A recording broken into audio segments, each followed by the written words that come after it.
The Supreme Court makes it clear the president is not above the law.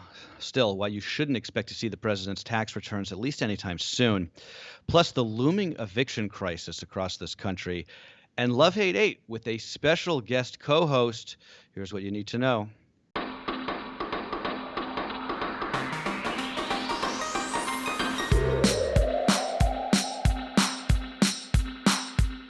Good Friday morning. This is Cheddar's Need2Know podcast for July 10th. I am Carlo. Jill is off today, as we talked about yesterday, but we do have a very special guest co-host filling in for her, Josh Topolsky. He is editor-in-chief of Culture and Innovation over at Bustle Digital Group. That's one of these big new media, millennial-focused media companies, sort of like Cheddar, but it includes the properties Inverse, Input, Mike.com.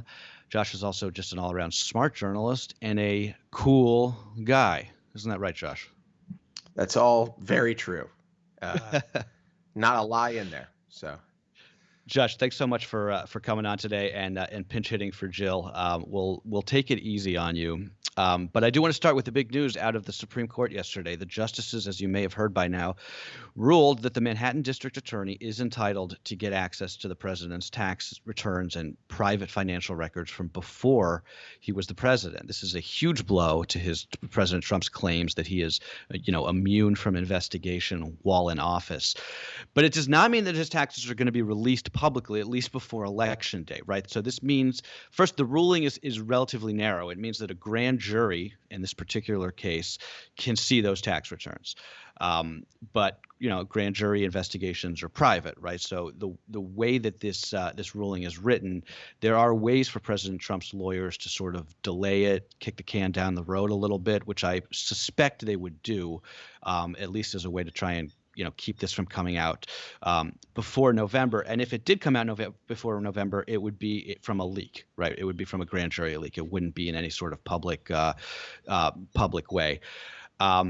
In a separate but related decision, the court also said that Congress could not get access to those same records, at least until a lower court weighed in. That's Congress leaks like a sieve, right? So if they rule differently on this, we probably would see these tax returns, the minute that they were made public to the House.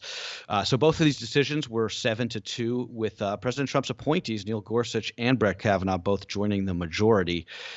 Josh, the president infuriated by this, but there is an argument out there that he kind of won, since the most important takeaway, at least to me, is that you're not going to see these documents before the election in all likelihood. Yeah, I mean, that's a great point. At this point, you have to wonder what additional could be told to the American people that would make them be upset with Trump. I mean, if the American people found out that in Trump's tax returns he had, huge payments from Russia, it might just confirm what the people who really hate him already believe. And I think for the people who love him, you could tell them that, he could rip his mask off and be a villain from Scooby-Doo, and they'd be like, we love Trump. So, it's interesting to see. Look, the grand jury is meaningful. The DA in New York is not there. I don't think they're fishing. It's not a fishing expedition. I think there's a very specific reason they want access. And I think that when he's out of office, which I hope is soon, I think he's in some really hot water with this one. And I think he knows it too. He was completely melting down on Twitter yesterday. I don't know if you caught any of that, but it was #Trump meltdown, and it was just like a complete tweet tear from him. Yeah, no, I saw that. I mean, I think that, to your point, Nate Silver from 538 made this point yesterday that I think I agree with, which is essentially, the more time that we in the media spend talking about this over the next few months, the less time we're going to spend talking about the failed government pandemic response, which is really pretty much the only story that matters at this point in terms of the election. I think the president's reelection chances pretty much live or die on the coronavirus. And that is essentially a boon to President Trump, right? Josh, we were talking the other day on the phone, you and I, about, just how weird it is to be in this business, which I know I've been in a while, but you've been in even longer. Just in terms of how, the Trump era has just messed with our sense of reality, right? The fact that we're even still debating whether the president should release his taxes, every president releases his taxes. That's just a thing that happened without any question or debate until 2016. And like you said, does anybody even really care? But, unless it shows Trump is like making direct payments to ISIS or something. I don't think that it Right. does. Which, I think frankly, he might be. I mean, let's be honest. We don't know. uh, Yeah, I think you're right. I think that we're just so polarized at this point. I'm not saying it doesn't matter, by the way. It's important to find out what's going on with his finances, and I think there's something suspicious because I've never seen a president fight so hard to protect his tax returns like this. I mean, it's been years of this. So, that alone raises questions and should raise questions. I think the argument on the right is that he's basically just doing it kind of like to troll the media, but that's sort of always the argument. So I don't know. But by the way, on this same yeah. On the same note, Michael Cohen, who is the man who made the payments to Stormy Daniels that are the subject of the Manhattan DA investigation, that's the Manhattan District Attorney is looking into those those hush money payments. That's the case at hand here. But Michael Cohen's going back to jail. He was photographed out and about in the city. I don't know if you saw those pictures in the New York Post from a few days ago. He was out in violation of his home arrest. And now he's going back, having violated those conditions. You'd think that if you were sort of given the opportunity to serve out your prison sentence at home, because of the exogenous event of a 100-year pandemic, that you'd sort of do what they told you to do. But I Yeah. guess there's a little bit of hubris there. I don't know. I don't know. What is the world like to Michael Cohen? I mean, this is something I think about all the time when it comes to Trump and all of the people that are around him. I don't think they operate in the same reality that you and I live in. I mean, I think they walk around feeling like the rules. I mean, look, Trump is basically says it and acts it out. That the rules don't apply to him, that he's above the law. I think a lot of the people around him operate in that manner, and that's one of the root causes of all the insanity of the last several years is saying, hey, this is how it's always been done, but that doesn't matter anymore. We're going to do it our way. We're going to do it what we think, the way we think is right. So, yeah, Right. I mean, it sucks to be Michael Cohen. Like you wanted to get a cup of coffee or whatever, and now you're going back to jail. But it was a pretty easy thing to avoid. Yeah. Back to the big house for Michael Cohen. But so while we're talking politics, Joe, I called you Joe. But while we're talking politics, Josh, Joe Biden put forth his economic vision for the country yesterday in one of the first major speeches he's given since he actually became the official Democratic nominee for president. So we haven't seen a lot of Biden. So this was, he was out there in Pennsylvania, where he's from, giving this speech. He called for $700 billion in new spending to invest in the domestic manufacturing sector, some money for clean energy, for digital innovation, for fortifying our supply chains, which is really probably an issue that we should be thinking much more about, given what happened with PPE and everything back in the early days of the pandemic, since all that stuff basically comes from China now. But Biden is if you watch this speech, he's basically framing it's kind of smart, I think, from a political point of view, right? He's framing this as an assault on Trump's pandemic response, and also Trump's sort of core issue, which has always been kind of like, I'm going to fight for the domestic economy, for the for the workers, for the working class. But he sort of threw in some of these kind of like populist terms that we've become so used to hearing from the president, because that's his sort of bread and butter. So I'm curious your takeaway. Yeah, well, I mean, I think that the one thing that I felt reading about it and hearing about it was, oh, like a normal plan. Like this is what presidents do. They present a plan. It's put together by a team of advisors. It has specific details about how they're going to tackle problems that we're experiencing. I think more than anything, it's like, wow, a normal plan from a person who seems relatively normal, where it sounds pretty presidential. I think that the populism is the right note. If there's anything that Trump did right, and I'm loath to give him credit for anything, but I do think there is a sentiment in America, and I do think there is a problem in America that we have outsourced a lot of what America does to other countries, and there's lots of reasons that we've done that. A lot of them are not very good. We're paying. We've essentially got slave labor in other countries creating products that come and get imported back to America. I think that's bad for the global economy and bad for society in general.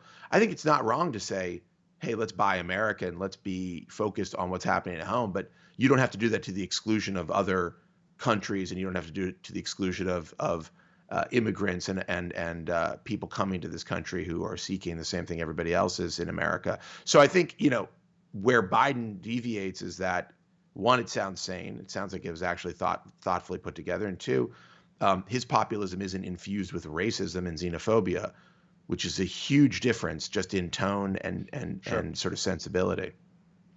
Well, I think it's Jill and I have talked about this a lot, and it's not like a particularly brilliant point or not, but the Republicans are really having a hard time getting stuff to stick to Biden, which is kind of if you're a Democratic operative, that's kind of like the brilliance of his candidacy, right? Because they're trying to make him into this kind of like far left, boogeyman, but he's just not that. Like everybody knows, like regardless of what you think of him, he's sort of like a known entity, right? Like he's been around for 100 years. Like he's not. They're gonna have he's not Bernie Sanders. They're gonna have a really hard time selling the American public on the idea that Joe Biden is a radical leftist. I mean, if Joe Biden has any problem that I worry about, I mean, there's a few probably, but generally speaking, my big concern about Joe Biden is he not radical enough for the pretty significant amount of voters that love Bernie Sanders and are, want to push things towards a more of a socialist platform. I hope that he actually, brings Sanders as close as possible to him. I think that if Joe Biden has a challenge, it's losing people who are like, I'm not going to go vote this year. Although I don't know who those people are. I think they're completely insane. So. Well, that is the turnout that's a subject for another day, but that is the big question, right? Are people going to come out and vote for Joe Biden? Okay, let's switch gears a little bit. The United States we're now basically reporting about 60,000 new COVID-19 cases nationwide every day. That's about almost twice the daily caseload we were reporting back in the April peak up here in the Northeast when we were getting about 35,000 new cases at the peak there. So Texas is approaching 11,000 new cases a day. The state recorded its first day of triple-digit deaths on Wednesday of this week. Most of that state has now banned elective surgeries to free up room in the hospitals. And it's not much better in Florida. Extra nurses are being deployed to hospitals in Miami-Dade. There's a story in the New York Times this morning quoting the head epidemiologist at Tampa General, and this quote stuck with me. He said, it's like treating a bus accident a day, right?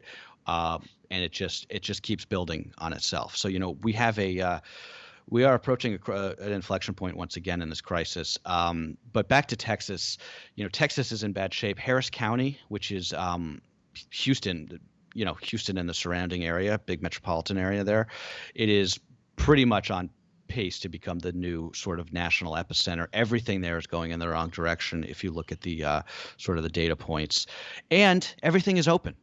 Yeah, right. Like it's one thing to be going in the wrong direction if you're doing a stay-at-home order, and you sort of assume that infections are gonna sort of level off. But people are going to restaurants. People are doing their thing. Yeah, I mean, this is. I hate to bring everything back to Trump, but this was not in any way. I mean, this is not surprising to experts. It's not surprising to people who've been watching the numbers and watching how this thing spreads.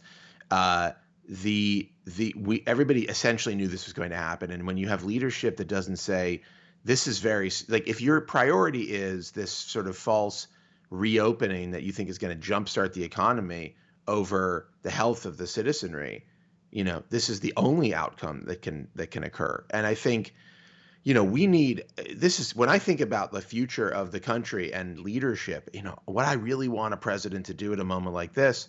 And what I think states like Texas desperately needed was a president who would say, look, there's a right way to do this and there's a wrong way. We've got to follow what the experts say. We've got to get really locked down on this. We need to not just, bend the curve. We need to bend it and keep it down until we feel a confidence that it's okay to get people back into social settings. I look, this is a tragedy. This is the greatest American tragedy that I've ever lived through. I mean, we're talking literally hundreds of thousands of deaths that many of them could have been prevented. We're going to add a bunch more in the next few months. I mean, it's going to get worse before it gets better. Many of these deaths were preventable.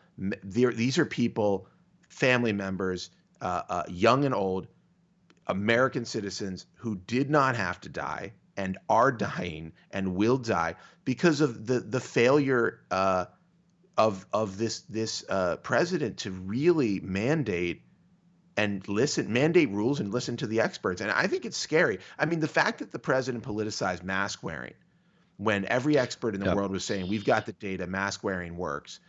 The fact that it became a political issue is one of the most depressing and shocking moments in my life in this country, to see something that seems so sensible and seems so well advised by Obvious. experts Yeah. become And also not a hard, thing that people are right? arguing about. Yeah, Right. it's like a seatbelt. Everybody wears their seatbelt. It's crazy to me. Actually, I'm not. I'm forgetting where I read this now, but I read it was a health expert, and I think they were talking to Bloomberg, and they said, people should think of people who don't wear masks as like drunk drivers, right? Like, just like there's gonna be some of those people out there, and you have to drive defensively, and you have to sort of avoid them. And I thought that was sort of like a good kind of a metaphor for where we're at. But Josh, I do want to talk another angle on this story that we haven't talked a lot about, but I think is becoming very newsworthy. Is just this wave of evictions that we're going to start seeing really any minute across the country. Renters who have not been paying rent since the pandemic began. It's been because of these moratoriums, because of the enhanced unemployment benefits from the federal government, most of them, I think a lot of them at least, have been able to sort of muddle through, right? But housing courts are reopening. Federal, state, local eviction moratoriums are set to expire in the coming weeks. Some already have. By one estimate, there's some 20 million Americans who are at risk of eviction by the end of September. In cities where moratoriums have already expired, like Memphis and Milwaukee, they're already seeing spikes in eviction filings from landlords. This is another crisis on top of crisis that we're going to have to deal with in this country. Yeah, I mean, as we look, if you look at as we get into election season here, uh, look, this is just going to compound issues that already exist. It's going to make things incredibly hard. And again, I hate to keep going back to this, but this is a preventable issue. I mean, certainly governors could be stepping up more. I think Cuomo has been, all basically silent on this. Yeah. In places where you've got tons of renters like New York, de Blasio could be doing. I mean, this could be his last chance to do anything that the people of his city actually want him to do. And he's failed completely. But again, there's a stimulus bill that went out. There's going to be another one. We need to consider, this is a major part of the American citizenry. It's not just like relief has been provided to people with mortgages. That's a widespread sort of action on relief for mortgages. I don't see why the government isn't working closely with cities and states on figuring out relief for renters, because you're going to have a lot of people out in the streets, and you're going to have a lot of court battles, and you're going to, it's just going to contribute to the chaos that exists in America right now. Well, yeah, and I mean, I think it's also not fair to put the onus on landlords. Obviously I'm not a landlord, but I do know people who own properties, and there's sort of this like characterization that like everybody who's a landlord is some like big evil property developer, and I'm sure that there are plenty of those, right? But there are also people who live in a house in New York City, and they rent out the garden apartment, to be able to pay the mortgage, right? Like it's not like it's just this like monolith of evil. Like they're in trouble when renters don't. It's a domino effect, right? When renters don't pay, then the landlords have to, they can't pay for their mortgages. But to your point, like this is exactly the point of why you need political leadership. I think that to answer your question, renters are just one of the subsets of society that just don't really have a lot of. Not only do they not have a lot of rights, but they don't have a lot of like backing, right? There's not a lot of special interest groups out there that are like the way that there are for for homeowners. But anyway, let's move on. I do want to talk about the story that I kind of like, this it's kind of relevant to any of us who are doing this whole work from home thing now for like the rest of time. It feels like Microsoft Teams has added this thing called a together mode to their software program, which is sort of Teams is a Slack competitor, I guess you'd call it, right? But this new feature puts your face onto a virtual avatar that can then be placed in a virtual room along with your colleagues, right? So think about a digital conference room or an auditorium or a classroom. You sort of have to see the renderings for it to make sense. But the idea is to remove some of the distractions that have become a part of our sort of video conferencing lifestyle and make it easier to engage in meetings. So I guess I'm all for that. I mean, I don't know about you, Josh, but if I don't ever have another video conference call, like it'll be too soon. Yeah, I mean, I think we're all a little fatigued by video calls in general. The what Microsoft is attempting is actually kind of on the right track, right? It's like, how do we make these spaces that are virtual seem how do we make them seem more personal? How do we make them seem more real, right, and tactile? I think if you watch the video, like you said, you kind of have to see it to understand it. If you watch, they have a demo video of it. It is uncanny in a way that is slightly unsettling. Yeah, It's it's a definitely little unsettling. it definitely feels like it looks almost like an episode of South Park, like you've Yeah, transposed these thanks. bodies into this weird cut Right. and paste environment. I think it's V1. That stuff is always Yeah. rough on version one. I think Microsoft is making a major investment in Teams. They were doing this before the pandemic because they really want to battle Slack in this space. They really want to be the enterprise level for Teams. Name obviously winking towards that, but and then they're pushing the video part of it hard now. They've got a consumer version of it that's basically for anybody who wants to use it for free to talk to family and friends. So they're taking on Zoom on that front. I think that what they're trying to do is smart. I think Microsoft is gonna work hard to innovate in this area. My big question is, you and I are talking on Skype right now. They bought this. I can't remember the number. I want to say it was $8 billion, but they spent a lot of money on Skype. It's kind of abandonware. It is certainly Yeah. doing the same kind of video conferencing stuff that Teams is now trying to do. And I just wonder when Microsoft's going to reconcile that big part of their business, and hopefully they won't end up like Google, which has 15 different messaging platforms, several of which do video conferencing, and nobody really understands it. So that's I feel, yeah, I that's an feel like interesting question. I feel like the Google branding is so bad. Like, what is the difference between Hangouts, Meet, Hangout Meets? There's a No one million of knows. them. I don't I Even have no Google it's doesn't know. yeah, I have like Just 10 of these they, apps on my phone. I don't even know what they do. Duo, there's Duo. I mean, they've had so many attempts. It's actually incredible. One of the things I marvel at is Google's inability to get their real-time communication game together when they've had every opportunity and they have essentially a captive audience. They have Right. failed at every pass to get it right. It's actually kind of striking. It is because you sort of assume that they kind of have their act together on that front. But all right, I do want to before we get moving here, I want to highlight a story that you guys just dropped over at Input Magazine, which is a pretty Yeah. wild story that I would recommend anybody read. So Ghislaine Maxwell, Ghislaine, I always get her name wrong. I think it's Ghislaine, Ghislaine. I'm struggling as well. We're all struggling. Yeah. Uh, Ghislaine Maxwell, who is, of course, Jeffrey Epstein's former consigliere, associate, girlfriend, sex trafficking partner. She is currently on suicide watch in a New York jail.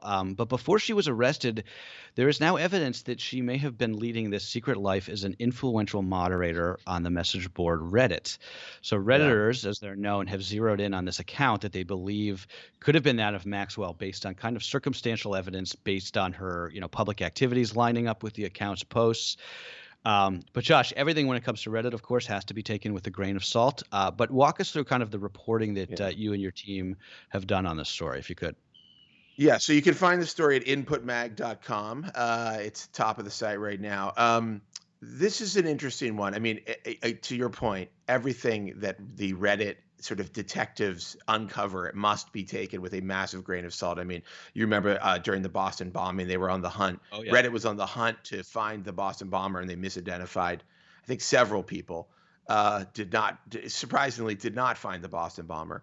Um, but this is a kind of a wild story, and it requires that you go into the rabbit hole of Reddit conspiracy theory. Like you said, there's this very influential moderator who has been essentially is like been on the service since day one, which is I think 2006, and and there are just a strange amount of sort of coincidences that line up with Ghislaine and this account, which is called Maxwell Hill. Even the name itself is people think it's her last name plus this family home of hers in England, and some of the timing is quite striking. For instance, it's been silent since she was arrested. It was very active. Then it went Right. completely silent at the same time that she was arrested. It went silent after Epstein's suicide. It went silent after in the same time period where Maxwell's mother died. But the really interesting evidence is that the account seems to be somewhat interested in and somewhat preoccupied with fighting battles online over things like the age of consent and whether certain child pornography should be legal, and pedophilia laws in various countries. And those are weird, those are unusual topics for most people to Right. be delving into. But the other thing that's striking, and that we raise in the piece that was written by Ryan Houlihan, one of our editors, is how much power this account actually wields at Reddit, and how much it actually influences what you see on the front page of that site, and how for hundreds of millions of people, that's the news of the day. That, aside from this, should give us a little bit of pause. Let's say it's not Ghislaine Maxwell, but it is a user that has tremendous influence over what many people see every day. And honestly, their history it's not a favorable history if you look back at it. So it's kind of an interesting story on several levels to me. It's fascinating, and I would recommend everybody go check that out at inputmag.com. Okay, Josh, we're running heavy here, but I want to we got to haze you in a little bit, and I'm going to make you do Love Hate 8, which is this little feature that Jill and I do on Fridays. And I'll start, and we'll just sort of wing it here. I'm going to start with love, and then you can give me your hate for the week. So one thing we love, this is mine, a good Zoom shirt. So I assume you know what I'm talking about at this point. The key is to find one, I think, that's kind of nice but not too nice, right? And you can't be flashy, right? You have to have it so that your coworkers don't notice that you've been wearing this same shirt on basically every video conference call for the last month. Yeah, I got in the habit of wearing, I mean, even before the pandemic, I became one of these people who had like a set of things that I wore and really didn't deviate most weekdays. Oh, are you a uniform guy?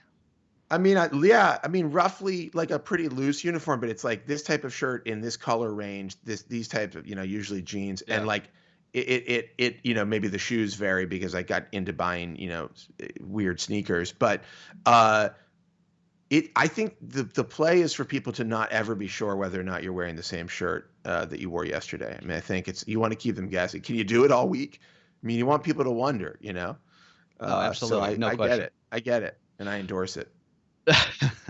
I'm actually this is not my Zoom shirt today, but you guys got the polo for this special Friday. Great shirt. Great shirt. All right, Josh, hit me with your hate. I feel like this one's I come from a Jewish family. I feel like this is a classic Jewish complaint, but the humidity. I like warm weather, but it's been like a swamp lately, but we're about to be hit with a tropical storm, which I guess I can blame the tropical storm for some of this, but it's been like moist. You can feel like you can cut through the air, and I got to tell you, it's I just feel like I'm sweating way more than I need to every day. Permanent wet boy season is what we call it here. Yeah. It's just, and it's fine if you're by the pool or on the beach or something, but in just normal in your daily life, I'm profusely sweating doing menial tasks, like some basic things, like I have to hanging my jacket up or something is suddenly becomes an exercise. I feel like everybody hates humidity, but maybe I just feel like my family, it's a classic complaint. It's not so much the heat, it's the humidity. It's like, anyhow, I don't know. Okay, and one thing we ate This isn't even mine. Cauliflower pizza. This was Jill's choice for the week. I would not be caught dead eating cauliflower pizza, just for the record. But I guess it's a way to like eat pizza and kind of be healthy. I don't know. It sounds gross to me. Is it? Have you had it? You haven't had it? No, I know, and I would I feel never. like I feel like I've had it. I feel like we got like a frozen cauliflower pizza. I'm sure it's fine. I mean, you know what? Don't be afraid. Just try it. Just jump into the. I just feel like pizza's like so good. Like why mess with something that works, right? Like Well, I mean, maybe you're, maybe you're obsessed with pizza, but you're watching your waist, your waistline, and you want to eat healthy.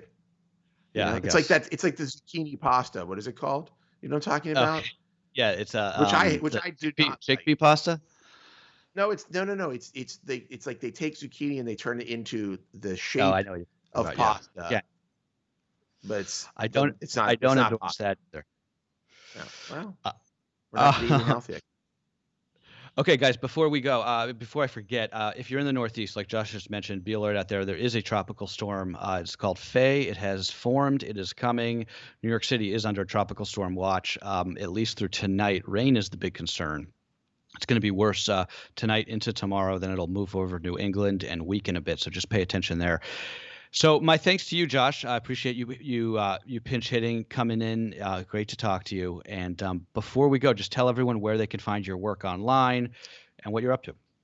Yeah. So you can find me on Twitter at Joshua Topolsky, very creative Twitter name if you want to follow my thoughts and fears in real time. And then, one thing that we're doing right now that I'm really excited about is we just launched 2 new podcasts, Inverse Abstract and Input Output. So both short form, kind of like daily hits. We do them. You can find them on like Google Assistant. If you look for them, they're there. We also do roundup episodes on wherever you listen to podcasts, and they're super fun, They're a little really more interesting. tech Kind of. focused. So Input is a bit more tech and sort of tech lifestyle focused. Inverse Abstract is a bit more science focused and sort of discoveries. So if you like to nerd out, they're really good to listen to, but they're also short form. So it's like they're not made for commutes. They're really made for quick hits of little bursts of information. So those are available wherever you get your podcasts, and I'm pretty excited about them. Awesome. Fantastic stuff. Okay. Thanks again to Josh Topolsky from Input Magazine and Bustle Digital Group. That's what you need to know, guys, for Friday, July 10th. Have a good weekend. Be safe. We'll see you on Monday.